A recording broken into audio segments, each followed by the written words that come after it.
Chapitre 1. Maladie ou habitude. Avant tout, il est important de savoir de quoi l'on parle lorsque l'on parle d'alcool et de cigarettes.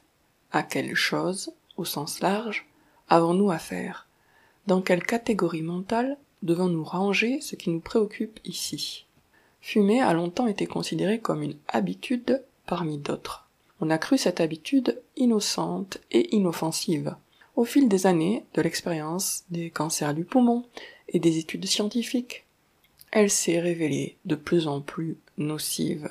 Quant au fait de boire de l'alcool tous les jours en quantité, cela fait belle lurette, pour ne pas dire des siècles, que tout le monde sait très bien que c'est une habitude extrêmement destructrice, et que ceux qui s'adonnent à la boisson le payent très cher. Puis, au cours du XXe siècle, pour des raisons obscures que nous ne chercherons pas à éclaircir ici, car le sujet nous mènerait trop loin, les spécialistes ou réputés tels ont changé radicalement de point de vue sur la question. Actuellement, les professionnels de la santé qui on voit au chapitre dans les médias affirment avec force que l'alcoolisme, le tabagisme, mais aussi l'automutilation et l'anorexie ne sont pas des habitudes terriblement néfastes, mais des maladies à part entière, de véritables pathologies. Séparez bien les syllabes, s'il vous plaît, de véritables pathologies. Voici quelques échantillons tout à fait représentatifs de ce consensus actuel. L'alcoolisme est un trouble médical. Les comportements addictifs sont des maladies, tout comme le diabète par exemple. L'anorexie mentale est une maladie bien précise, pas toujours facile à diagnostiquer. L'automutilation est le symptôme d'une pathologie. L'alcoolisme est une maladie chronique, fatale, mais traitable. Malheureusement, le malade alcoolique est souvent la cible de reproches. Vous noterez que dans cette dernière phrase, l'alcoolique de naguère a été remplacé par le malade alcoolique. Mais pourquoi parler de malade alcoolique plutôt que d'alcoolique? N'est-ce pas exactement la même idée, formulée seulement d'une manière plus lourde, avec un mot de plus? Non, ce n'est pas tout à fait la même idée. En parlant de malade alcoolique, on souligne la dimension médicale du problème, ou, si cette dimension médicale est douteuse, apocryphe, on en donne l'illusion. Voici encore quelques autres phrases tout à fait typiques du discours des médias. La maladie tabagique est une maladie grave responsable d'un décès sur 10 en France. La formulation est indigeste, pachydermique, mais le message est clair. À vrai dire, je ne vois pas comment il pourrait être plus clair, sauf à dire « Le malade de la maladie tabagique souffre d'une maladie grave ». Relisons les phrases citées plus haut. Lorsqu'il s'agit de l'alcool et de la cigarette, le discours des médias a amplement recours au champ lexical de la maladie. Trouble médical, symptômes, pathologie, maladie, diagnostiquée, maladie chronique, maladie grave. Si, après avoir été soumis à ce discours pendant des années, comme nous le sommes tous, vous ne croyez pas que le fait de fumer et de boire à haute dose sont de vraies maladies, des troubles médicaux, c'est vraiment que vous ne voulez pas comprendre, ou que, sachant qu'il y a autant d'arnaques sous blouse que d'anguilles sous roche, vous ne voulez plus avaler les yeux fermés les dogmes pseudo-scientifiques et paramédicaux dont les médias nous gavent de gré ou de force. S'il vous plaît, ne vous laissez pas impressionner par le ton péremptoire des médias et des hommes en blanc qui y figurent, et raisonnons plutôt calmement, notre cerveau est fait pour ça, en mettant la question à plat. L'alcoolisme et le tabagisme sont-ils des habitudes, c'est-à-dire des façons fréquentes et régulières d'agir et de se comporter, comme on l'a longtemps pensé, ou plutôt des maladies, c'est-à-dire des dysfonctionnements de l'organisme, comme de nos jours on est poussé à le croire. Vous serez peut-être tenté de ne pas choisir, de répondre les deux, mais ces deux définitions ne sont pas compatibles, et ne peuvent donc pas s'appliquer aux mêmes choses en même temps. Certes, beaucoup de maladies et d'accidents sont les conséquences de mauvaises habitudes, mais une maladie ne saurait être en elle-même une habitude, et une habitude ne peut pas non plus être en elle-même une maladie, sauf en un sens métaphorique. Vous n'êtes pas convaincu? Je vous demande de prendre le temps de bien y réfléchir. Peut-on considérer qu'une façon régulière d'agir est un dysfonctionnement de l'organisme? Et peut-on considérer qu'un dysfonctionnement de l'organisme est une façon régulière d'agir? Si les mots ont encore un sens, la réponse à ces deux questions est un grand non. Nous devons donc choisir. La consommation d'alcool et de cigarettes constitue soit des maladies, soit des habitudes, mais certainement pas les deux. Alors, maladie ou habitude? Pour le savoir, nous devrions sans doute commencer par examiner soigneusement les arguments avancés en faveur de la thèse selon laquelle l'alcoolisme et le tabagisme sont des maladies, mais nous nous heurtons tout de suite à un problème de taille. Ces arguments dont vous supposez très naturellement l'existence n'existent pas.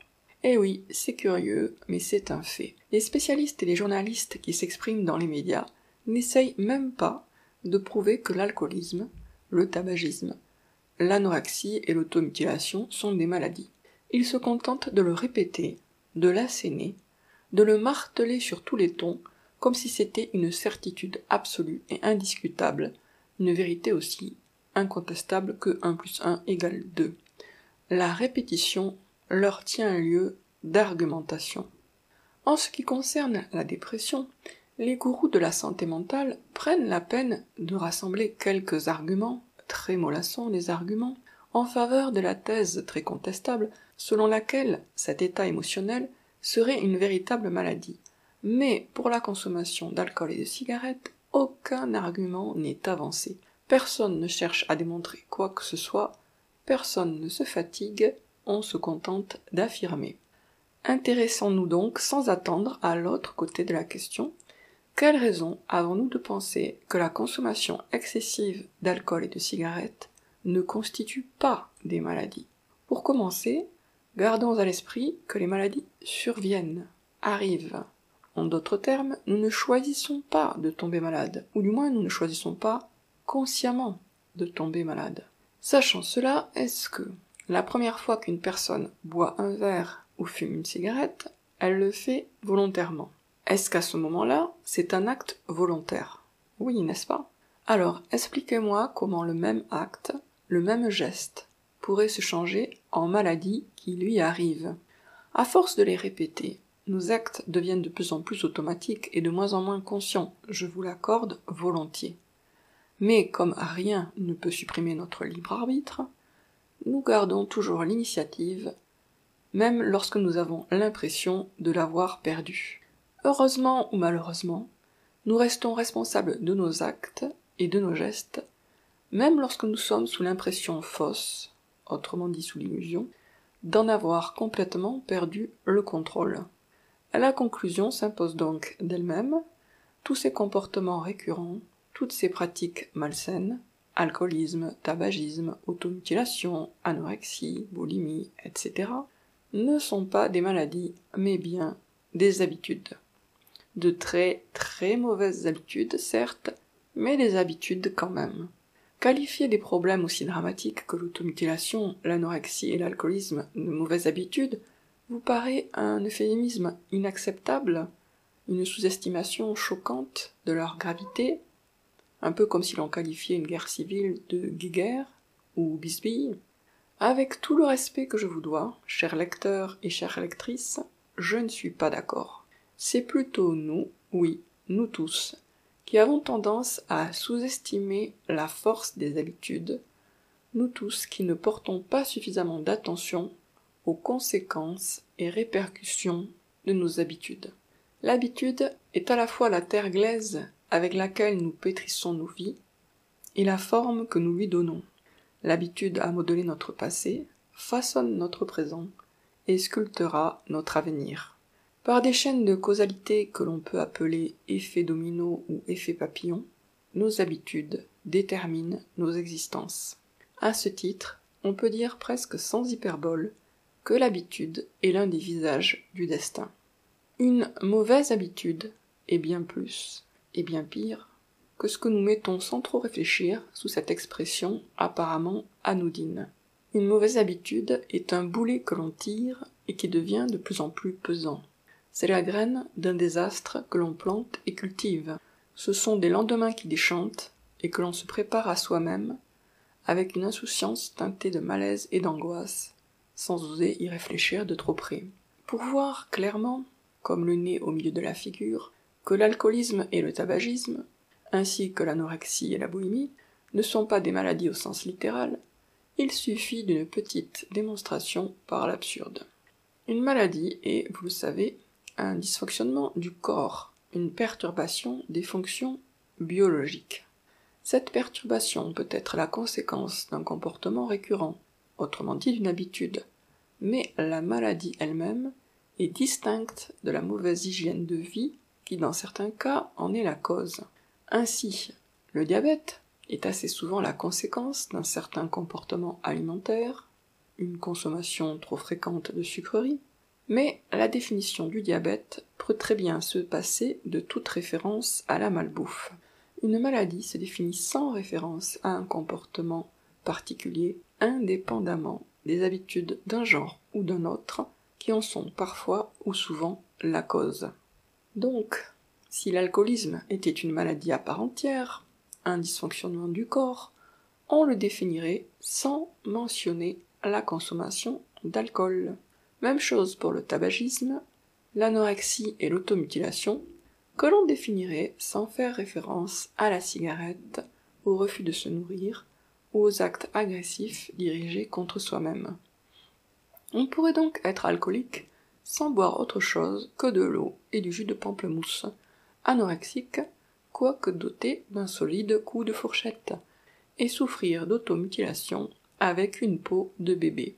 Et symétriquement, Josette pourrait s'enfiler 3 litres de vinasse par jour, grignoter pour tout repas 3 petits pois par jour, et se lacérer les bras et les jambes chaque jour, sans souffrir pour autant d'alcoolisme, d'anorexie et d'automutilation, de même que certaines personnes se gavent régulièrement de tartes tatin et de kouign-amann, gâteaux bretons dégoulinants de beurre, sans devenir diabétique pour autant. La thèse selon laquelle l'alcoolisme, le tabagisme, etc. sont des maladies aboutit donc à une absurdité patente, à une contre-vérité ridicule. Cette démonstration par l'absurde nous prouve, au-delà du doute, que tous ces problèmes sont arrangés parmi les mauvaises habitudes. Ce ne sont pas des maladies. Vous n'êtes pas encore complètement convaincu ? Je comprends. Nous avons été conditionnés par une longue propagande à croire que l'alcoolisme et le tabagisme sont des maladies, et il n'est pas facile de se libérer de ce carcan mental qui bride nos pensées. Pour vous y aider, j'ai une seconde démonstration par l'absurde à vous proposer. Le contraire de la maladie, c'est la bonne santé, n'est-ce pas ? Parfait. Donc, si X est une maladie dont on n'est pas responsable, alors Y, qui est précisément le contraire de X, est une bonne santé dont on n'est pas responsable non plus, n'est-ce pas ? Car il n'y a pas de raison que la responsabilité, absente dans un sens, réapparaisse dans l'autre. Très bien. Dans ce cas, comment se fait-il qu'un spécialiste dise à son patient « Si vous vous mutilez, picolez, fumez, faites vomir tous les jours, vous n'y êtes pour rien, c'est votre maladie qu'il faut blâmer, ce n'est pas de votre faute. » Mais que ce même spécialiste ne dise pas à sa fille, violoncelliste virtuose, « Si tu passes des heures tous les jours à t'entraîner et que tu as gagné la médaille d'or du conservatoire, tu n'y es pour rien. C'est ta bonne santé qu'il faut féliciter, toi tu n'as aucun mérite. » Je vous le demande. Si un comportement autodestructeur est une maladie dont on n'est pas responsable, alors un autre comportement, celui-là constructif, comme le fait de jouer du violoncelle tous les jours, est une santé dont on n'est pas responsable non plus. Absurde, vous avez dit absurde, nous sommes d'accord. Et puisque la conclusion est absurde, le point de départ l'est aussi. La consommation excessive de cigarettes et d'alcool ne sont donc pas des maladies que nous subirions passivement et dont nous serions irresponsables, comme le prétendent les médias de nos jours, mais bien des habitudes. Comme tout le monde le savait, jusqu'à ce qu'un lavage de cerveau à grande échelle nous le fasse oublier. Tout mensonge ayant des répercussions plus ou moins dommageables pour ceux qui y adhèrent, ranger à tort l'alcoolisme et le tabagisme parmi les maladies pose plusieurs problèmes. Voyons les principaux. Parce qu'ils ne se sentent pas malades, beaucoup de gens se croient à l'abri de l'alcoolisme et du tabagisme, malgré leur consommation effrénée de cigarettes et de boissons alcoolisées. Qui dit maladie, dit médicament.